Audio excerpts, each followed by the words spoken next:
everybody tuning in with me on this Thursday. Hey, everybody. I hope y'all are doing well on today as we get into just a brief moment of motivation on the go with myself on today as I am sitting in this carpool line, honey, waiting to pick up my little ones from school. I hope your day has been going well thus far. And if it has not, remember there are still hours remaining in the day. So there's still time to turn things around. All right. Don't let things overwhelm you, um, keep you feeling, down or off. Just try to turn those things around. Remember, you can control self. We can't control others, but we do have a sense of control over ourselves. All right. Brief motivation on the go myself one today, which is actually kind of like a breakdown. When I was talking the other day about guarding our tongue, somebody actually reached out and asked me what exactly did I mean when I say season your words with salt, because I've referenced it several times before. And of course, those of you who know, hey, Dad, it's good to see you, my friend. How are you doing today? And for those of you who are in the word, of course, you probably, familiarize yourself with, those scriptures that say that. But we have to remember, y'all, that not everyone is in God's word. Not everyone has read a Bible before, and that's okay. Those of us who are willing to, walk that course and be about that life, that's exactly what we're here for, to help instruct others, help to inform others. There's no such thing as a dumb question. The dumbest question is the one that we refuse to answer. Okay, so not everyone is familiar with God's word. Not everyone was raised on that. Was raised in that manner. Not everyone has that background.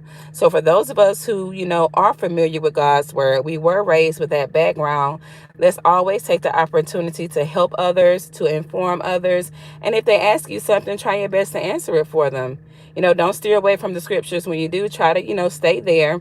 And then if you don't know the answer, let them know you don't know and try to find it for them. Remember, y'all, we can carry the blood of others on our hands, okay? So if you know something, tell your brother. If you don't, because if we're walking this walk with God anyway, you're going to possess God's qualities. So if you don't know something, take the time to find out to help the next person up. All right. Hey, Emmanuel. Hey, Ace of Space. Welcome in. I hope y'all are doing well on this Thursday. So, yeah, I was asked, what exactly do I mean when I say to, season our words with salt? Hey, Realist One, it's so good to see you. It's so good to see all of y'all. Happy Thursday again. But y'all, let your words be seasoned with salt comes from the book of Colossians. And it's basically just an instruction to speak with grace, speak with wisdom and tact. You want to make that conversation pleasant. All right. You want it to be appealing and appropriate for the situation in which you're speaking on. It's the same it's the same as like salt, how salt enhances that bland food. When food is bland and you're going to add that pinch of salt, what does it do, y'all? It makes that food pop, doesn't it? It brings that food to life. You couldn't get that food down, honey, but you want to sprinkle you a little bit of salt on it. All of a sudden, it tastes better. You're able to digest it better. Season your words with salt so that people can digest them better, so that they can receive them better. Speak with kindness, no matter what. Speak with relevance, a sense of purpose. We want to avoid being harsh. You don't want to be judgmental. You don't want to have these emotional outbursts like a lot of people do. You don't want to do a whole lot of debating, going back and forth. Season those words with salt. It's going to ensure that our speech is always appropriate and that we're building, y'all, instead of destroying. Remember, the purpose is to build, not destroy. Excuse me. Excuse me, y'all. So we want to make sure we are seasoning those words with salt because, speech should be gracious. It should be full of kindness. Most of all, it should reflect humility. I'm not better than any one of you guys here listening in to me. I'm not better than the next person. You got to have humility. Even if you know more than someone, have humility because guess what? There's somebody somewhere who knows more than you. All right. And one of the fruits of the spirit, honey, patience, kindness, humility. We want to make sure we possess these things, knowing how to answer each person, being sensitive with our responses. It keeps people more tuned in with you. You want to season those words with salt. which is one of the ways that we keep that tongue under control. Hey, TSM, it's welcome in. I'm so tongue tied. Hey, TSM, it's so good to see you. Welcome in. The cynical one, it's been a while. How are you doing, honey? I'm glad you could tune in with me on today. Gary, my brother from another mother, hello to you as well. Hello to all of y'all on today. Again, quick recap. We're just talking about seasoning those words with salt because someone asked me exactly what that meant. And I'm just kind of trying to answer that question for them in the most layman way that I can. In other words, we always want to make sure it's simplified so that the message can be understood. You know, sometimes people try to explain stuff to you using big words and sounding all educated. Well, I'm very well educated, but everybody's not. And not even just that, you don't have to talk like that to get your message across. Think about when us raising children, our young children don't understand certain terms. So what do? We say things that they can understand. So we always want to make sure we are simplified in our choice of words, especially when we're trying to explain things to people. All right, y'all. So yeah, excuse me. Words should preserve your morals. Again, build bridges, encourage good character. And I got to get back to the word should preserve morals because you don't want to be pulled out of character when trying to explain or trying to speak to someone, because not everyone is going to be pleasant. We have to learn to still season our words with salt, even when we're talking to people who aren't necessarily pleasant. You know, some people love to pick arguments. Some people love to debate with you, honey. They want to argue, but that's not of God. You know, still season those words with salt, still be gracious and kind with your responses, and see exactly where it gets you. All right. Give the people the flavor for them to listen to what's given to them. Easily digestible, flavorful. Yes, Gary, thank you so much for sharing that. Gary's absolutely right. Give the people the flavor for them to listen to what's given to them. You don't want them to feel some type of a way or feel like you're talking down to them or that you're talking at them. Y'all, don't we hate when we feel like someone's talking at us or talking down to us versus talking to us as if, you know, as the human beings that we are? So yeah, we want to make those words easily digestible. You can't get that food down when it's bland. You don't even want no parts of it. But again, that sprinkle of salt is digestible now. It tastes good. It's flavorful. Do the same with our words. That's what that means when we season those words with salt. Make it easier for others to digest them. All right. It's about speaking appropriately. And again, especially when talking to those outside of our faith, y'all, because it is possible. You don't have to argue and go back and forth with people. All right. You want to be effective. You want to be effective in the matter with the conversations. Again, words are going to preserve or should preserve your morals. We want to build bridges, not burn them. We want to encourage good character, not push people away or make them feel some type of a way. All right, y'all? So, yeah, be thoughtful, be considerate, and be respectful. Even in those moments where we disagree with one another. Let me say that again. Be thoughtful, be considerate, be respectful, even in disagreements. How are you going to do that? If you season those words with salt. I promise you. You're not going to run people away when you properly know how to season those words with salt. Now, don't get me wrong. Some people just may not want to hear what you have to say, but there's a different way they'll exit the conversation when you're being pleasant versus when you're speaking as if you know it all. Oh, I know it all. I have the answer. Y'all know what it's like talking to somebody who think they know everything, okay? You can't get a word in, and if you do get a word in, they override it because they just know everything. It can be so frustrating. It can literally give you a headache talking to people who think that they know everything, right? So yeah, choose your words carefully. Avoid harsh words, harsh language. All right, we don't want to add fuel to a fire.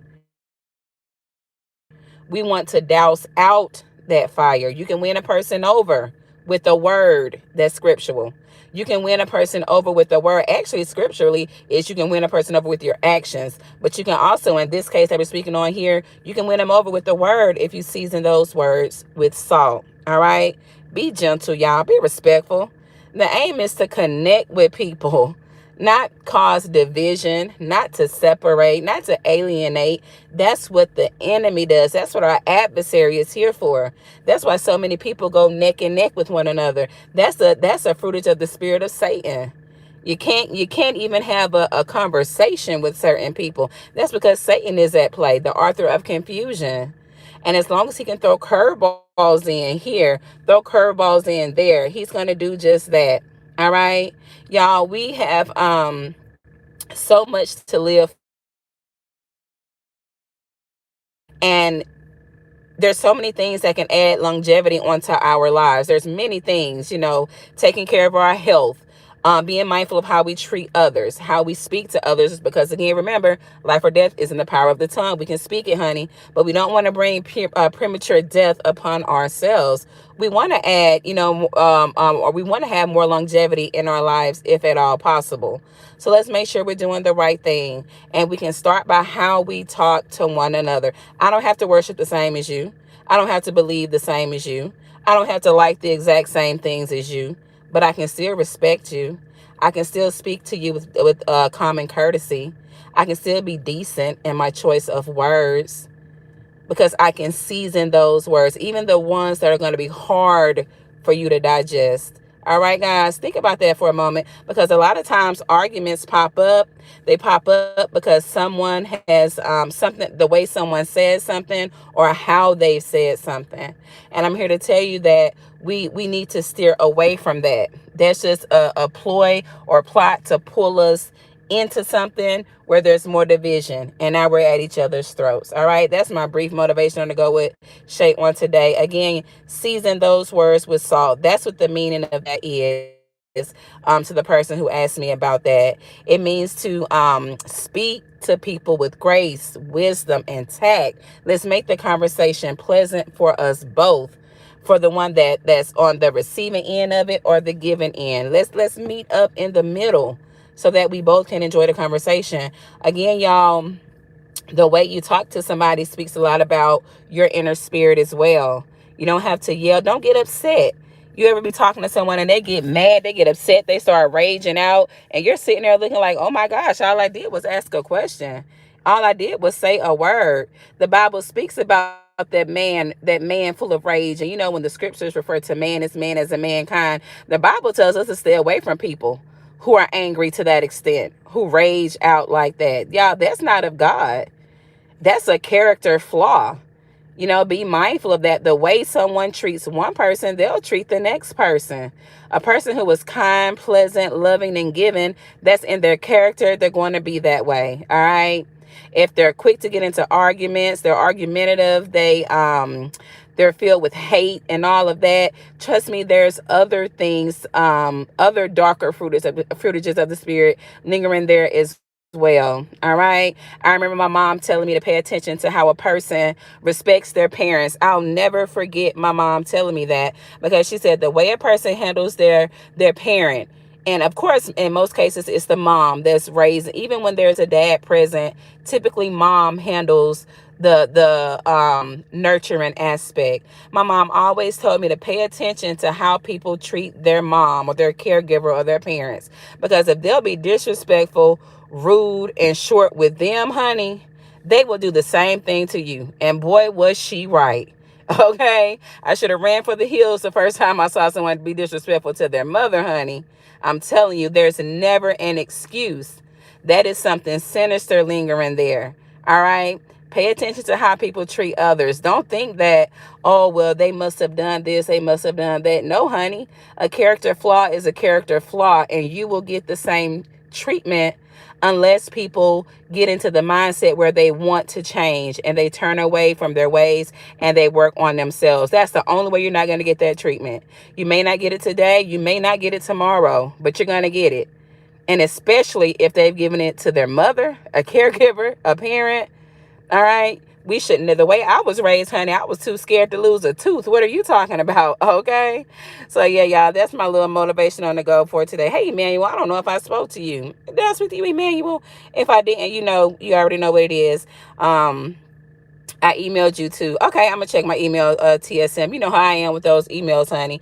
And I get flooded with various emails, even spam mails. It makes it hard for me to, look through it to the real email. So I'm gonna make sure I take out the time to check it, and I'll make sure I get to it today. But yeah, y'all, that's my motivation to go with you guys on today. The carpool line is finally moving, so it's time for me to get the little munchkins, as my brother Emmanuel would say. Isn't that what you call them, Emmanuel? Little munchkins. And of course, once they hop in the car, it's gonna be all about their day. They're getting ready to be out. Oh my gosh, for almost 3 weeks, I think, for the Christmas break. So they come back, I think, the first or second week in January, if I'm not mistaken. So, I mean, they still have tomorrow left. They come to school tomorrow. And so, y'all, no, I don't know if y'all going to be hearing from me, honey, at home with these little munchkins, okay? But yeah, thank y'all so much for tuning in. Remember, y'all, to season those words with salt, all right? Remember to season those words with salt. Be mindful of how you talk to people. If you talk to someone in the wrong way and you know you did, apologize to them, y'all. Apologize to people. As the word says, set matters straight. Set matters straight. Okay. And when someone's open to apologize to you guys, accept it. Receive that apology. Oh, well, it wasn't sincere. Yeah, we know when apologies aren't sincere. Accept them anyway. Okay? Because remember, God sits high, sees, and knows everything. And some people can be working towards being a better person, but they're not going to turn into a better person overnight. Nothing takes place overnight. God does not bring us from a filthy situation, honey, or should I say a filthy character and all of that, to being an upstanding person overnight. It takes time. And as time goes on, we'll notice the difference in ourselves, and others will notice it as well. These changes do not take place overnight, all right? The same grace and mercy that God extends to you and me, let's try our best to extend it to others. Is it possible? Yes. Is it hard? Absolutely. Okay. Especially when we feel as if people don't deserve it, because in some cases they clearly don't deserve it. All right. Or so we say, but we got to let God make that call. That's why we want to make sure we're always being led by God's Spirit. All right. All right, y'all. If you didn't get a chance to hit that like word, y'all, I'm so tongue tied today. What is going on? If y'all didn't get a chance to hit that like button coming in, do me a favor and hit it on your way out. Enjoy this day. All right, y'all. Enjoy this day. We still have hours remaining. All right. Make it go in your favor if it has not been thus far. And of course, I look forward to talking to you guys soon. All right. All right. Peace out. Bye-bye.